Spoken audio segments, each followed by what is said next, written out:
영성훈련이란 7번째 시간 이어가겠습니다.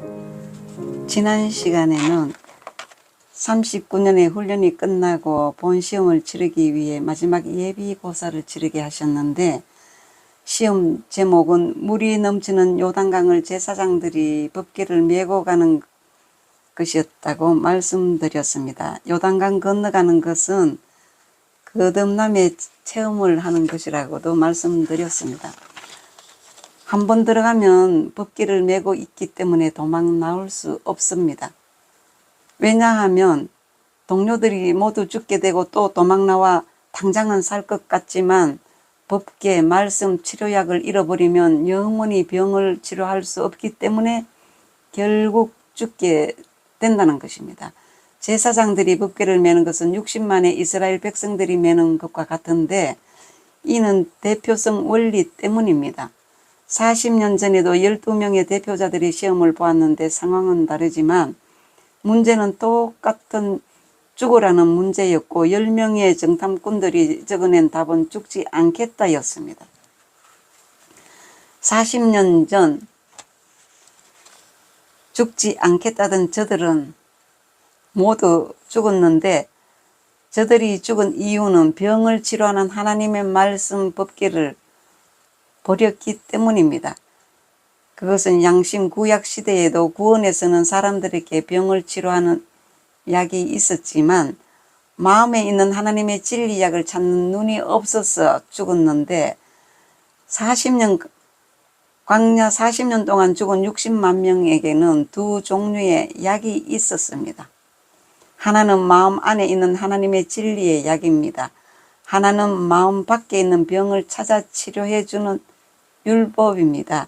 출애굽하는 이스라엘 백성들에게 마음속에 감추어진 하나님의 진리를 찾는 방법을 주셨는데 믿음입니다. 이런 축복을 받고도 이들은 영의 어린아이와 같아서 마음에 있는 하나님의 진리를 찾는 것과 율법, 말씀을 먹는 방법을 알지 못해 먹지 못하고 죽었고, 또 마음속에 있는 하나님의 진리를 찾아주는 율법, 말씀을 버림으로 죽었습니다. 성경을 문장과 역사적으로 보면 저들이 영의 생각을 버리고 육신의 생각을 선택하여 하나님의 말씀을 믿지 않음으로 광야에서 40년 동안 고생하다 죽는 형벌을 내리신 것으로 보입니다. 하나님께서는 이스라엘 백성들 뿐만 아니라 애굽 사람들도 멸망당하기를 원치 않으셨습니다. 베드로후서 3장 9절 말씀을 보면 주의 약속은 어떤 이에 더디다 고생하는 것 같이 더딘 것이 아니라 오직 너희를 대하여 오래 참으사 아무도 멸망치 않고 다 회개하기에 이르기를 원하시느니라고 말씀하셨습니다. 광야 40년은 저들의 죽음의 형벌 기간이 아닌 회개하고 돌아오게 하는 기간으로 40일 동안 정탐하다 버린 하나님의 말씀과 믿음을 다시 찾아 병을 고쳐 구원을 얻도록 하는 하나님께서 주시는 은혜의 시간이었습니다. 그런데 40년 동안 저들의 모습은 요단 건너편에 이르러서도 자신의 마음 안에 있는 병, 악을 치료하는 진리를 끄집어내지 못하고 자신을 죽이는 독을 끄집어내어 먹고 죽고 맙니다. 40년이 회개의 기간이라는 근거는 무엇입니까? 출애굽한 이스라엘 백성들 수만 명이 죽지 않고 살아서 요단 건너편에 이르렀습니다. 그런데 거기서 마지막으로 넣어둔 우상 숭배와 음란의 독을 마음에서 끄집어내어 먹고 2만 4천 명이 죽고 맙니다. 성경 보겠습니다. 민수기 25장 1절에서 3절과 8절에서 9절 보겠습니다. 이스라엘이 시딤에 머물러 있더니 그 백성이 모압 여자들과 음행하기를 시작하니라. 그 여자들이 그 신들에게 제사할 때에 백성을 청하며 백성이 먹고 그들의 신들에게 절함으로 이스라엘이 바알볼에게 부속된지라 여호와께서 이스라엘에게 진노하시니라. 1절에서 3절까지입니다. 8절에서 9절 보겠습니다. 그 이스라엘 남자들을 따라 그의 막에 들어가서 이스라엘 남자와 그 여인의 배를 꿰뚫어서 두 사람을 죽이니 연병이 이스라엘 자손에게서 그쳤더라. 그 연병으로 죽은 자가 24,000명이었더라. 였습니다. 제사장들은 이 문제를 받고 법궤를 어깨에 메고 요단강으로 들어갔습니다. 40년 전에 선배들은 육신을 살리는 쪽을 선택했고 40년 후에 2세 후배들은 육신을 죽이는 쪽을 선택했습니다. 백성이 요단을 건너려고 자기들의 장막을 떠날 때에 제사장들은 언약궤를 메고 백성 앞에서 행하니라. 요단이 몸에 거두는 시기에는 항상 언덕에 넘치더라. 궤를 맨 자들이 요단에 이르며 궤를 맨 제사장들의 발이 물가에 잠기자 했는데, 그런데 이스라엘 백성들이 광야에서 다 죽고 여호수아와 갈렙만 살아 제2세대를 이끌고 가나안 땅에 들어갔습니다. 약속의 땅 가나안에 얼마든지 들어갈 수 있었는데도 들어갈 수 없었던 이유가 무엇입니까? 불신앙 때문입니다. 입 방정 때문입니다. 입이 방정 맞다는 것입니다. 그들은 광야 생활을 하면서 하나님과 모세를 원망하고 불평하였습니다. 한마디로 말한다면 이스라엘 백성들은 40년 동안 영성 훈련 받았어도 가나안 땅에 들어가지 못했습니다. 그들은 1세들입니다. 결과는 어찌 되었습니까? 육신을 살려보겠다던 40년 전에 1세대 선배들은 모두 죽었습니다.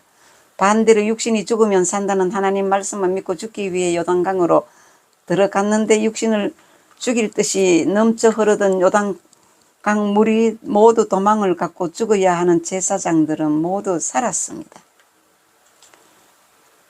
40년 동안 넘지 못하던 철웅성과 같은 가나안 땅, 살아있는 육신으로 들어갈 수 있다고 생각하는 가나안을 육신을 죽이니 가나안 천국 땅에 들어와 있습니다.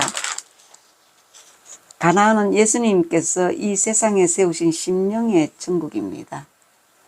이 심령의 천국에 들어가려면 거듭난 영혼 구원 받아야 합니다.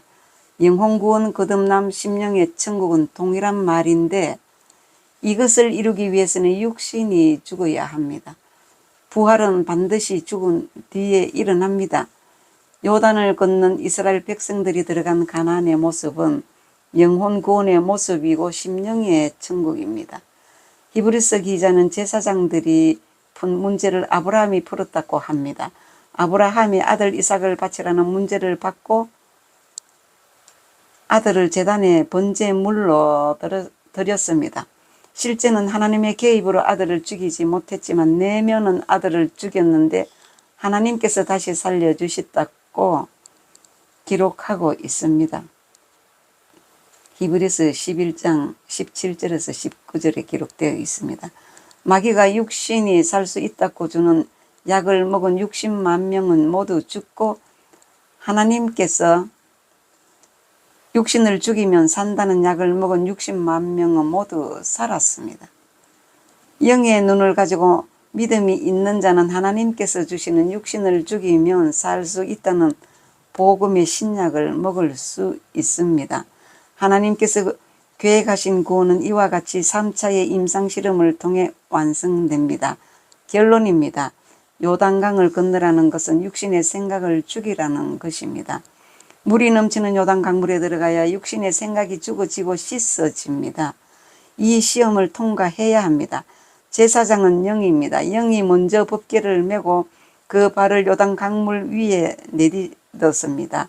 육신으로 보면 빠져 죽는 형국입니다. 그러나 영적으로 보면 내 육신의 생각이 죽는 모습입니다. 죽어야 부활할 수 있습니다. 홍해바다를 건널 때 이스라엘 백성들이 아직 어린아이 같기 때문에 하나님께서 물길을 열어주셔야 했습니다. 그러나 요단강은 이스라엘 백성들이 어른이 되었기 때문에 스스로 세상을 가르며 이기고 천국으로 들어가야 합니다. 제사장이 맨 법궤의 다른 모습은 요단을 건너는 이스라엘 백성들 마음에 새겨진 하나님의 말씀입니다. 그리고 제사장들이 법궤를 메고 물이 넘치는 요단강에 들어가는 모습은 이스라엘 백성들의 영이 장성하여 강하고 담대하게 오직 하나님 말씀에 순종하여 세상 물을 가르고 이기며 나가는 모습입니다. 오늘 말씀의 중요한 구절은 신명기 8장 2절입니다. 내 하나님 여호와께서 이 40년 동안에 너로 광야의 길을 걷게 하신 것을 기억하라. 이는 너를 낮추시며 너를 시험하사 네 마음이 어떤지 그 명령을 지키는지 아니 지키는지 알려 하심이라고 하셨습니다. 이스라엘 백성들은 40년 동안 영을 강하게 하고 하나님의 말씀으로 마음을 거룩하게 만들어 옛사람을 벗어버리고 새사람이 되게 하는 것이 훈련입니다. 이 훈련이 40년 동안 하나님의 사람으로 만들어지기까지가 영성훈련입니다. 오늘날 영성훈련은 성경 읽고 성경 공부하고 금식하고 기도하는 것이 영성훈련이라는 말은 하지만 짧은 시간 안에 만들어지는 것이 아니라는 말씀을 드리면서 한마디, 육체의 주인은 영혼이면 영혼의 주인은 영이십니다. 영의 주인은 하나님이십니다. 우리 영혼의 출처는 하나님이시기 때문에 그 증거는 성경입니다. 오늘 말씀을 마치겠습니다. 지루하게 끝까지 들어주셔서 감사드립니다.